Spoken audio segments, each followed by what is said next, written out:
사랑합니다. 오순절 120명의 제자들이 성령을 받고 수많은 사람들이 교회로 몰려 들어옵니다. 사도들의 설교를 듣고 때로는 3,000명, 때로는 5,000명의 사람들이 회심을 하고 예수님을 믿기 시작하죠. 교회가 계속 성장하자 교회 밖에서 시련이 찾아오기도 합니다.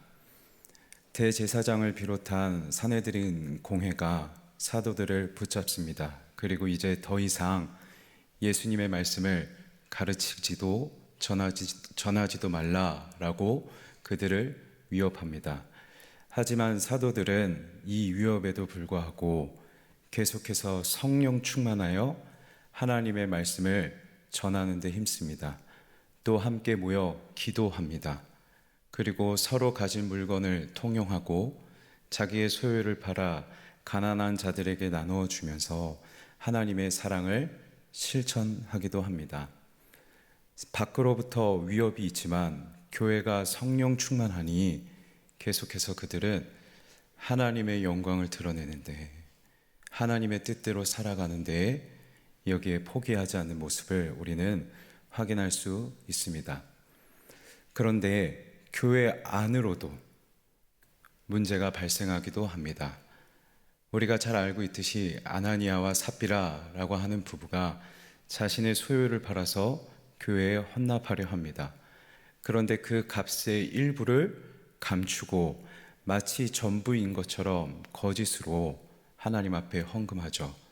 이를 알게 된 베드로가 이렇게 이야기합니다. 사탄이 가득하여 성령을 속였다. 이 말을 듣자 아나니아와 삽비라가 혼이 떠나 엎드려 죽게 됩니다. 교회가 성령이 가득하니 하나님의 영광을 드러내는데 끝까지 씨름합니다. 하지만 교회가 사탄이 가득하니 성령을 속이고 하나님의 영광을 가로챕니다. 여기 아나니아와 삽비라가 그 일부를 감추었다는 것은 구약의 한 인물의 모습을 떠올리기도 합니다.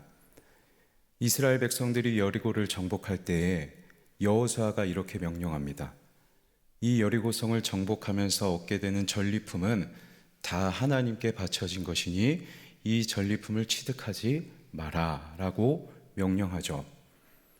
이스라엘 백성들이 가나안 땅을 정복하면서 가장 첫 번째 정복지가 바로 여리고 성이었고, 또한 여리고 성을 정복하면서 이스라엘 백성들은 한 것이 없었습니다.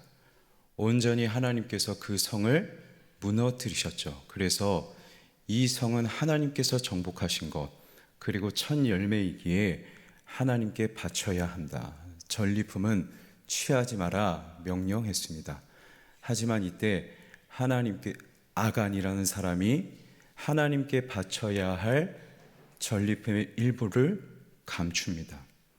아간이 감춘 것은 단순히 전리품만을 감춘 것이 아니라 하나님께 바쳐질 것, 다시 말해 하나님께 드릴 영광을, 그 일부를 감추었던 것이죠. 이와 마찬가지로 하나님 앞에 온전히 드려야 할 헌금을 감춘 아나니아와 삽비라는 하나님의 영광을 감춘 것이었습니다. 다시 말씀드리면 교회가 성령 충만하면 하나님의 영광을 위해 살아가지만 교회 안에 사탄이 가득하면 하나님의 영광을 얼마든지 감출 수 있습니다. 그래서 우리는 진짜 교회가 무엇인지, 우리의 교회다움이 무엇인지 깊이 돌이켜볼 필요가 있습니다. 교회가 그저 장소의 개념이 아니라 우리 각 한 사람 한 사람이 교회라면, 우리가 진짜 교회라면 우리의 교회됨은 우리가 성령 충만하여 하나님의 영광을 위하여 살아가는 것, 우리가 교회로 부르심을 받았음을 기억하고 사탄이 가득하여 하나님의 영광을 가로채고 내 영광을 위하여 살아가는 것이 아니라 성령 충만하여 하나님의 영광을 위해 살아가는 것, 이것이 진짜 우리의 교회됨, 교회답게 살아가는 것인 줄 믿습니다. 바라기는 저와 여러분이 교회로 부르심 받았음을 믿고 끝까지 성령 충만하여 하나님의 영광을 위해 살아가는 교회 되길 간절히 소망합니다. 그런데 우리가 교회로 살아가며 끝까지 성령 충만하며 살아갈 때에 이런 일들이 발생하기도 합니다. 말씀을 보시면 사도들의 손을 통하여 표적과 기사가 일어납니다. 수많은 병든 자들이 고침을 받고 또 수많은 귀신 들린 자들에게서 귀신들이 떠나기도 합니다. 그런데 이 많은 표적과 기사들이 사도들의 손을 통하여 이루어졌다는 것은 어떤 특별한 의미가 있습니다. 말씀드린 것처럼 앞서 대제사장과 사두개인들이 이 예수님의 제자, 즉 사도들을 붙잡았습니다. 다시는 예수님을 가르치지 말라 했습니다. 그런데 그때 이들이 돌아와서 사람들과 함께 기도했습니다. 우리의 손을 통하여 표적과 기사가 나게 하시고 우리를 통하여 예수님의 그 높으신 능력의 이름, 예수님의 능력이 우리의 손을 통하여 드러나게 하옵소서라고 기도했습니다.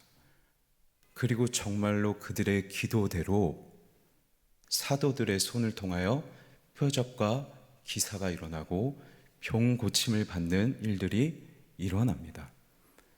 성령 충만하여 하나님의 영광을 돌리는데 살아가려 하니 이를 위해 하나님 앞에 기도하니 하나님께서 그들의 기도를 그대로 들으시고 사도들의 손을 통하여 표적과 기사가 일어나게 하십니다. 하나님의 능력으로 성령 충만하게 살아갈 수 있도록 돕고 계시는 것이죠. 사랑하는 성도 여러분, 저와 여러분이 끝까지 성령 충만하게 그리고 하나님의 영광을 위하여 살아가고자 할 때에 하나님께서 저와 여러분의 기도를 들으시고 또 하나님의 능력을 통하여 저와 여러분을 반드시 도우시는 줄 믿습니다. 그래서 우리를 위해 능력을 행하심으로 끝까지 성령 충만하게 살아가게 하실 줄 믿습니다. 그런데 이러한 일도 발생하기도 합니다. 사도들이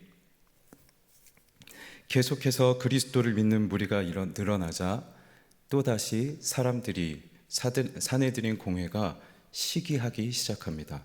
그래서 사도들을 체포합니다. 감옥에 가둡니다. 그런데 이때 성경은 이 사람들의 모습을 시기가 가득하였다라고 기록하고 있습니다. 시기가 가득하니까 자꾸만 사도들이 성령 충만하게 살아가지 못하도록 그들을 감옥에 가두는 것이죠. 그런데 저와 여러분도 마찬가지로 우리가 이 세상에서 성령 충만하게 살아가려 하면 그런 우리를 시기가 가득하게 저와 여러분을 방해하는 세력이 있습니다. 바로 사단마귀죠. 사단은 우리를 향해 시기가 가득하여서 우리를 방해하고자 여러 감옥에 가두기도 합니다.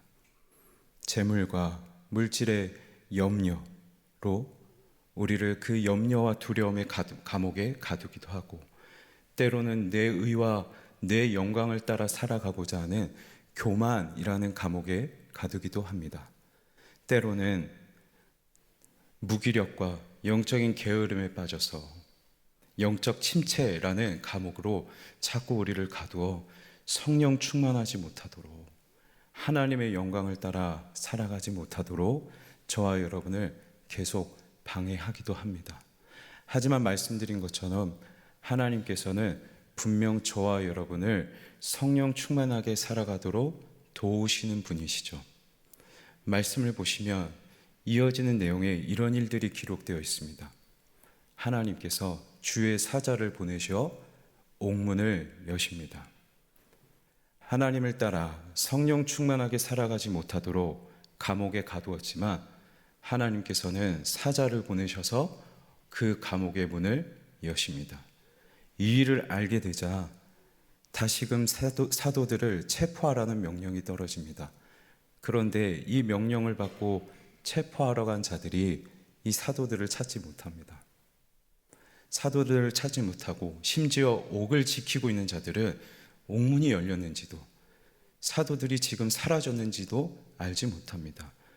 이 소식을 들은 모든 사람들이 당황하기 시작합니다. 그런데 정작 체포당해야 할 사도들은 태연하게 계속해서 하나님의 말씀을 가르치고 있고, 정작 체포해야 되는 사람들이 우왕좌왕하고 있는 모습, 정말로 하나님께서 능력을 행하시니 아무도 사도들을 옥에 가둘 수 없습니다. 정말로 하나님께서 능력을 행하시면 사단이 저와 여러분을 여러 감옥에 가두어 하나님의 영광을 위하여 살아가지 못하게 한다 해도 하나님께서는 그 감옥의 문을 반드시 여시는 분이십니다. 마귀는 우리를 결코 가둘 수 없습니다. 그래서 하나님께서 이를 위해 행하신 일이 있습니다. 화면의 말씀을 통해 확인하시겠습니다. 나는 선한 목자라. 나는 내 양을 알고 양도 나를 아는 것이 아버지께서 나를 아시고 내가 아버지를 아는 것 같으니 나는 양을 위하여 목숨을 버리노라. 사단이 우리를 감옥에 가두듯 사나운 이리가 되어서 양과 같은 우리를 잡아먹으려고 합니다. 하지만 그런 우리를 위해 하나님께서는 선한 목자 되신 예수 그리스도를 우리에게 보내주셨고, 선한 목자 되신 예수 그리스도께서 우리를 위하여 목숨을 버리심으로 저와 여러분을 그 감옥에서, 우리의 모든 영적인 옥에서 건져내셨습니다. 그래서 이렇게 말씀하십니다. 내가 내 목숨을 버리는 것은 그것을 내가 다시 얻기 위함이니 이로 말미암아 아버지께서 나를 사랑하시느니라. 수많은 물질과 재물의 염려, 영적인 무기력, 때로는 게으름으로 우리를 성령 충만하지 못하도록 우리를 꼭 쥐고 때로는 감옥문에 가두려 하지만 우리 예수님께서는 십자가에서 못 박혀 죽으시고 스스로 무덤의 문을 여신 분이십니다. 죽음의 문을 여시고 우리를 가두는 감옥의 문을 여셔서 우리를 인도하시는 분, 그렇게 감옥으로부터 저와 여러분을 얻으신 분이신 줄 믿습니다. 그래서 우리는 결코 옥에 갇힌 자가 아닙니다. 세상은, 사단은 우리를 가둘 수 없습니다. 우리는 성령 충만하여 살아갈 수 있습니다. 성령 충만하여서 교회되어 끝까지 하나님의 영광을 위하여 살아갈 수 있는 자임을 기억하는 저와 여러분이 되면 좋겠습니다. 그리고 이렇게 살아가려 할 때에 하나님께서 저와 여러분에게 주시는 위로가 있습니다. 산헤드린 공회는 사도들을 잡아서 재판대 위에 세우려 했습니다. 재판대 위에 세우고 그들의 잘잘못을 판단하여 처벌하려 했습니다. 하지만 말씀드린 것처럼 이들은 사도들을 재판대 위에 세우지도 그들을 가두지도 못했습니다. 그런데 성령 충만하여서 끝까지 하나님의 영광을 위하여 살아가는 이 사도들이 결국에 서게 될 심판대가 있습니다. 그리고 그곳에서 그들은 분명하게 판단을 받게 될 것입니다. 그 심판대가 무엇인지 사도 바울이 이렇게 기록하고 있습니다. 화면을 통해 확인하시죠. 다음 말씀을 보여주시죠. 나는 선한 싸움을 싸우고 나의 달려갈 길을 마치고 믿음을 지켰으니. 사도 바울도 수많은 옥에 갇혔고 수많은 환난과 박해를 받으며 살아갔습니다. 성령 충만하여 살아가지 못하도록 끝없이 많은 방해가 있었지만 그는 선한 싸움을 싸우고 나의 달려갈 길을 마쳤다라고 고백합니다. 그런데 자신의 그 선한 싸움, 달려갈 길이, 그 길을 판단하시는 분이 계시니 곧 의로우신 재판장이, 하나님이 재판관 되시는 그 심판대 위에 서게 됩니다. 그리고 의로우신 재판장께서, 세상은, 사단은 의롭지 못하게 비난하고 가두려 하지만 의로우신 재판장 되신 하나님께서 그 믿음의 선한 싸움을 보시고 너 착하고 충성되었다. 끝까지 믿음 지키며 싸웠다.